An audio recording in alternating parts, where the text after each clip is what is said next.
yang tidak lulus UN. Tetapi untuk orang yang anak itu petang. Yang pertama, anak ni tinggal dalam kampung, hari janji dah jauh ular, atau hijau di datang, atau dalu, karena anak petang, atau bagaimana. Yang terlalu jauh dengan sekolah. Yang kedua, bagi kita yang mungkin dia kebutuhan. Dia tak ada ide. Anak ini berapa? Jauh pakai ni. Anak tak ada ide berapa? Anak pakai ni. Jauh pakai ni. Bukan untuk melanjutkan pendidikan, tapi kita kada boleh melanjutkan pendidikan. Maka kita menjodoh, bawa dulu, kau menjodoh, bawa pun, anak bawa ni, nak pulang, anak doli untuk itu. Apa hari menacik, kau juga ni penyantingan. Seharusnya lulusan SMA, pada mana SMA, coba membuat anak-anaknya itu. Ada bukan ini juga Pak, jadi itu dia kepada lu buka.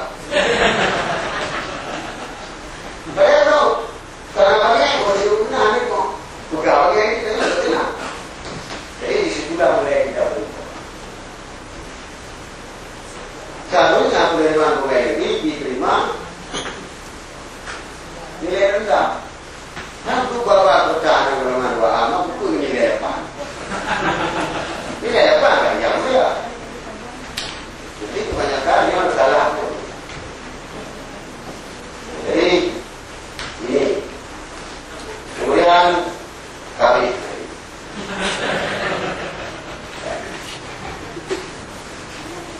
jadi itu saja mungkin sistem yang perlu kita perbaiki. Rata-rata SMP masuk ke SMA. Pada SMA ada begitu dong. Di atas rata-rata SMA ada mau universitas.